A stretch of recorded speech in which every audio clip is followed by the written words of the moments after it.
Assalamualaikum warahmatullahi wabarakatuh. Halo teman-teman semua, perkenalkan nama saya Raka Sidqul Aziz dari Sekolah SMKN 2 Negeri Bale Endah. Saya berjurusan Teknik Jaringan Komputer dan Telekomunikasi dan kelas 10 CKJ 2. Pada video kali ini saya akan memberikan sebuah materi mengenai network fundamental. Nah, langsung saja kita ke materinya. Nah, yang pertama yaitu pengenalan jaringan komputer. Apa sih jaringan komputer itu? Nah, jaringan komputer adalah suatu sistem yang menghubungkan dua atau lebih perangkat komputer agar dapat saling bertukar data dan informasi. Tujuan utama dari jaringan komputer adalah memungkinkan komunikasi, efisiensi, serta kolaborasi antar perangkat dengan lebih cepat dan efektif. Implementasi jaringan komputer. Nah, di sini ada sebuah implementasi jaringan komputer bagaimana komputer saling mengirimkan pesan, data, dan lainnya. Nah, bagaimana juga sih jaringan komputer itu bisa terhubung? Nah, jaringan komputer bisa terhubung adalah dengan menggunakan mekanisme penghubung jaringan komputer, yaitu wire atau pengkabelan. Nah, pengkabelan ini untuk sebuah komputer dari dua atau lebih menggunakan kabel UTP dengan konektor RJ45. Nah, kabel UTP ini tergolong dengan Local Area Network atau LAN. Nah, selain itu juga ada mekanisme penghubung jaringan komputer yang lain, yaitu wireless. Nah, wireless ini menggunakan internet seperti Wi-Fi, Bluetooth, hotspot, dan yang lain-lainnya. Sering juga kita temui di kehidupan sehari-hari ya, wireless ini. Selanjutnya, ini adalah contoh jaringan komputer yang menggunakan mekanisme wire atau pengkabelan seperti yang tadi awal ini. Nah, bisa kita lihat di sini yang menghubungkan dari kabel UTP dan konektor RJ45 akan masuk ke port Ethernet. Port Ethernet juga sering kali kita ketemui di perangkat seperti komputer, laptop, dan perangkat lainnya. Jikalau kita tidak menemukan port Ethernet, kita juga bisa gunakan konektor OTG RJ45 to USB atau Type-C. Nah, sebelum kita lanjut ke materi berikutnya, di sini saya akan memberikan sebuah tutorial cara menginstal Cisco Packet Tracer. Yaitu Cisco Packet Tracer adalah sebuah aplikasi simulasi untuk perangkat jaringan. Nah, cara menginstalnya yaitu kalian buka Google Chrome kalian, lalu kalian searching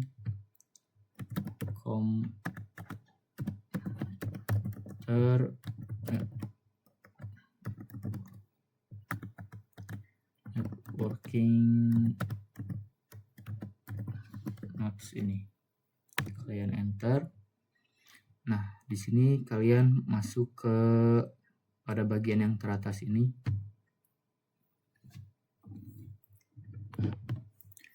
Nah, setelah kalian masuk, ini halamannya. Nah, di sini ada berbagai Cisco Packet Tracer dengan versi yang berbeda dan berbagai untuk berbagai perangkat juga. Nah, di sini saya akan menginstal yang versi 8.2.1 ini untuk Windows. Kita klik, lalu ini akan otomatis terinstall. Dan kita tunggu penginstalan ini selesai ya.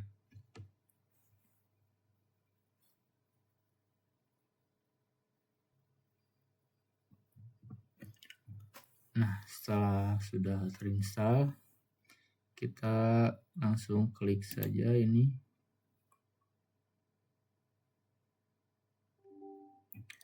Kita pencet ya. Nah, di sini kita pilih yang I accept the agreement. Kita pencet next, dan install. Kita juga tunggu untuk penginstalannya.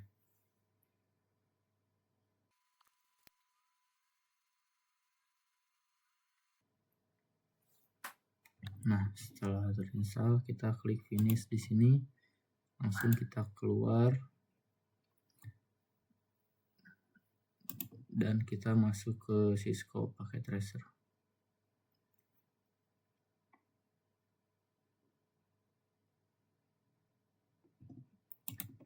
Nah, ini saat pertama kali kita masuk, di sini kita diberikan pilihan atau opsi. Jika kita sudah memiliki akun, kita bisa login. Nah, jika tidak, kita keluar dulu dari aplikasinya. Kita matikan internet. Lalu kita masuk kembali.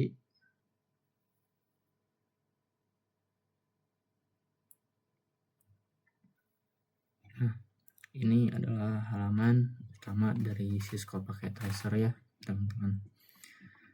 Nah, jikalau kalian melihat fitur-fitur ini terlalu kecil, kalian bisa membesarkannya ya. Nah, opsinya itu ada di sini, option. Kalian klik preference. Nah, kalian ke font. Nah, di sini fontnya bisa kalian dibesarkan atau kecilkan sesuka hati kalian ya. Misalnya kita ke 10. Nah, kita apply. Nah, seperti ini ya. Terlihat lebih dekat dan jelas ya. Itu menyesuaikan kemampuan kenyamanan teman-teman semua. Nah, selanjutnya di sini di pojok kiri bawah ada terdapat device, kabel, dan yang lainnya.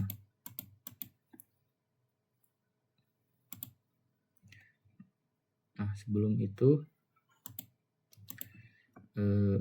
pada kiri atas ini yang kita sedang berada ini adalah di logikal. Nah, kalau fisikal ini adalah simulasi untuk mungkin secara real time-nya ya teman-teman, secara 3 dimensinya.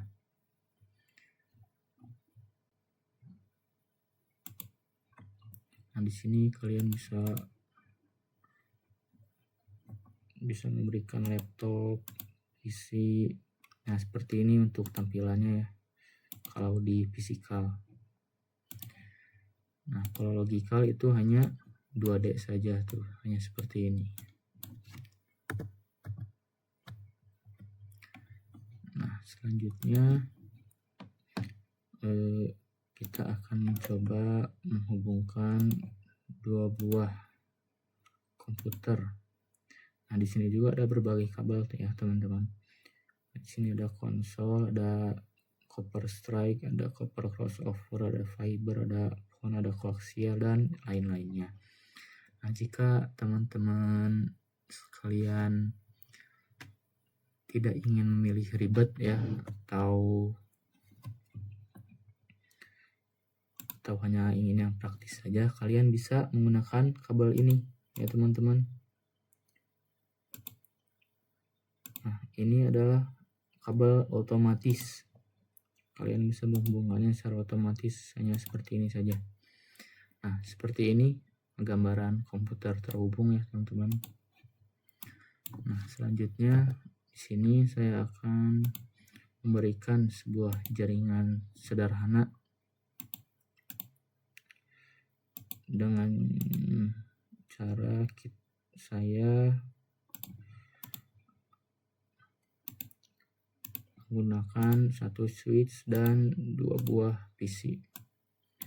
Lalu kita hubungkan menggunakan kabel seperti ini. Nah, seperti ini sudah terhubung dengan kabel. Nah, tapi apakah komputer ini berhubung satu sama lain? Nah, kita bisa melihatnya ya, atau mengeceknya dengan cara kita mengirimkan pesan. Nah, caranya adalah di pojok kiri ini ada logo pesan seperti itu ya teman-teman. Nah, kita klik pada PC dan PC tujuan. Nah, ternyata di PC 4 ini tidak ada fungsional ports ya, atau tidak terhubung ya teman-teman, itu artinya. Kenapa sih dua komputer ini tidak terhubung padahal kan kabelnya sudah terhubung? Nah, itu karena tidak adanya sebuah IP address ya. Nah, apa sih IP address itu? Nah, IP address itu bagaikan sebuah alamat untuk perangkat komputer ya. Nah, jika tidak ada IP address, maka pesan-pesan itu tidak tahu akan mengirimkannya kemana dan mungkin tidak akan sampai ke tujuannya. Bukan mungkin lagi, sudah tidak pasti ya teman-teman. Nah, untuk kita memberikan IP address itu kita berikan 192.168.1.1. Ini sebagai contoh ya teman-teman. Nah, untuk pada bagian akhir ini kalian bisa memberikannya bebas ya teman-teman. Bisa 30, bisa 25, bisa 10, bisa dan yang lain-lainnya. Dan tetapi ada batasannya, yaitu batasnya 255. Nah, sesudah 255 itu tidak bisa digunakan lagi. Nah, di sini saya akan menggunakan yang simple saja seperti ini. Lalu PC sebelahnya 192.168.1.2. Nah, setelah ini bagaimana sih cara kita menginput IP yang ingin kita berikan ini ke PC komputer ini? Nah, caranya adalah kalian klik pada komputer, lalu ke menu desktop, kalian ke IP configuration. Nah, di sini ada IPv4 address. Nah, kita isi dengan IP yang ingin kita berikan tadi. Dengan IP 192.168.1.1, lalu kita enter. Nah, ini subnet max-nya otomatis terisi ya teman-teman. Nah, lalu kita tutup. Nah, dan kita berikan kepada PC yang lainnya juga. 192.168.1.2, enter. Nah, setelah ini apakah komputer 2 ini sudah terhubung? Kita akan mengetahuinya dengan cara mengirimkan pesan seperti tadi ya teman-teman. Nah, setelah kita kirimkan pesan, di kanan bawah ini adalah sebuah informasi apakah pesannya sudah terkirim secara berhasil atau tidak. Nah, di sini statusnya adalah successful, yaitu berhasil ya. Nah, selain itu juga kita bisa mengeceknya lewat sebuah command prompt. Tapi sebelum itu, agar teman-teman bisa melihat bagaimana cara kerja dari si PC ini mengirimkan sebuah pesan, kita bisa melihatnya pada pojok kanan bawah ini ya. Ada real time dan simulation. Nah, kita pencet ke simulation. Kita kirimkan sebuah pesan lagi ke sini. Nah, lalu kita klik play.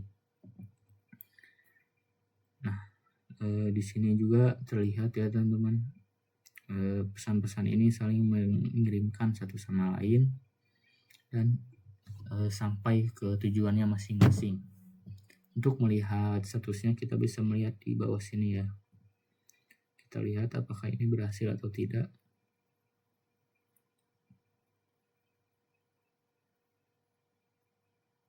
Nah, dan ternyata berhasil ya teman-teman. Successful. Nah,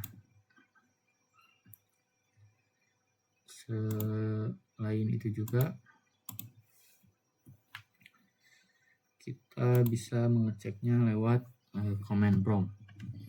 Nah, cara command prompt itu kita ke PC-nya lagi, klik ke PC, ke desktop. Nah, di sini ada opsi command prompt. Nah, command prompt ini dengan cara ping kita mengecek apakah kita terhubung dengan komputer tujuan atau tidak. Caranya kita dengan ping dan ketikkan input alamat IP tujuan, yaitu dengan tadi IP 192.168.1.1, lalu kita .1.2, maaf ya teman, kalau kita enter. Nah, kita lihat di sini ada reply from dan 0% kehilangan, yang artinya reply from ini berhasil ya, yaitu terreply atau terrespon. Nah, kita juga bisa ke isi yang lainnya. Kita akan coba ping 192.168.1.1, lalu kita enter. Nah, sama dengan halnya tadi ada reply from, yang artinya berhasil juga. Nah, namun apakah kita bisa mengeping atau mengecek apakah komputer kita terhubung dengan komputer lain tapi dengan IP yang berbeda? Nah, seperti IP yang tidak kita berikan di dalam sini, di dalam PC ini. Nah, kita akan mencobanya 192.168.1.10. Kita akan cobanya. Apakah ini berhasil atau tidak? Kita lihat. Nah, di sini pinging. Kita akan mengeceknya. Nah, di sini tertuliskan request timeout atau RTO, yang artinya tidak merespon. Nah, kalau command prompt mengirimkan sebuah pesan semacam ini, yang artinya itu adalah gagal atau tidak terhubung ya. Kita bisa lihat 100% loss atau kehilangan. Nah, oke, sekian saja untuk jaringan sederhana yang bisa saya berikan. Selanjutnya kita akan lanjut ke materi berikutnya. Selanjutnya ini ada materi pengenalan TCP atau IP. TCP atau IP model juga dikenal sebagai protokol internet, merupakan dasar dari jaringan internet dan didesain lebih sederhana dibanding OSI model. Dengan hanya 4 lapisan, model ini dibuat oleh US Department of Defense atau DoD. Model ini menggabungkan fungsi beberapa lapisan OSI ke dalam satu lapisan yang lebih luas. Nah, bagaimana sih cara kerja TCP/IP? Nah, cara kerja TCP/IP itu ada 3. Yang pertama adalah memecah data menjadi paket kecil. Cara kerja pertama yaitu memecah data menjadi paket-paket kecil sebelum ditransmisikan ke media lain, yang disebut layer. Nah, cara yang kedua, paket dikirimkan melalui router. Router berfungsi untuk mengirimkan sekaligus menentukan rute pengiriman paket data.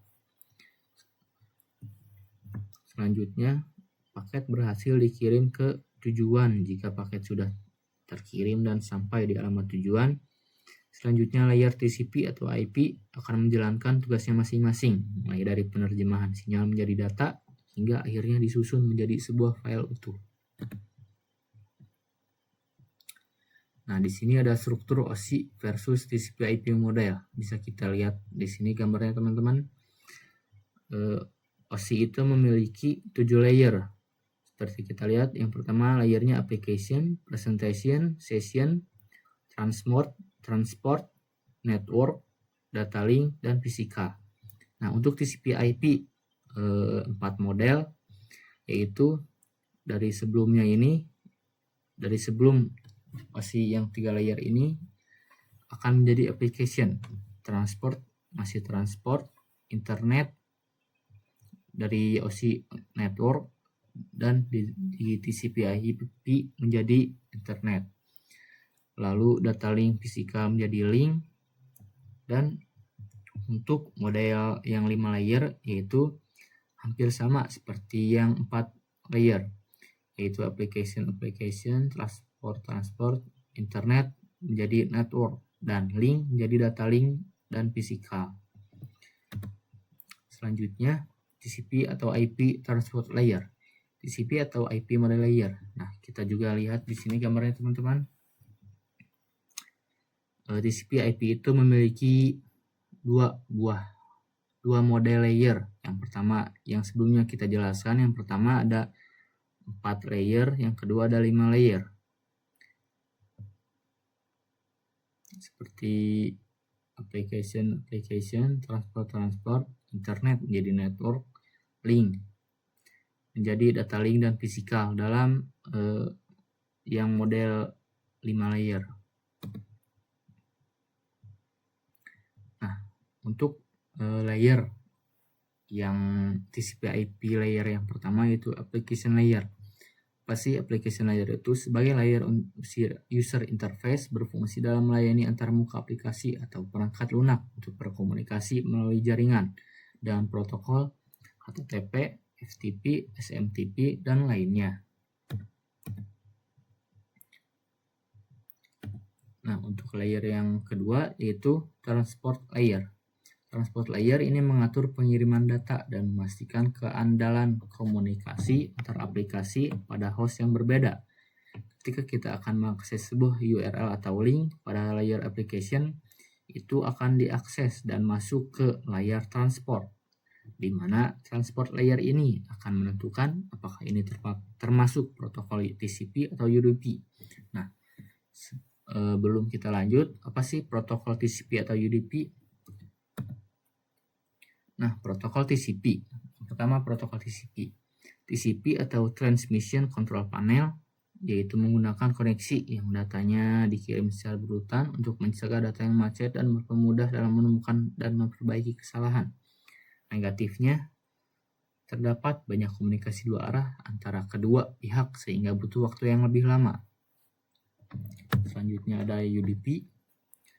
UDP atau User Diagram Protocol.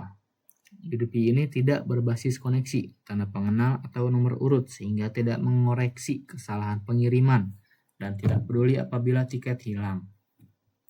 Positifnya, UDP ini mengirimkan data jauh lebih cepat dibandingkan TCP. Nah, jadi pada intinya, kalau TCP itu dia bisa mencegah data yang macet, mengoreksi apakah datanya sudah lengkap atau belum, sehingga meminimalisir kemungkinan data tersebut hilang.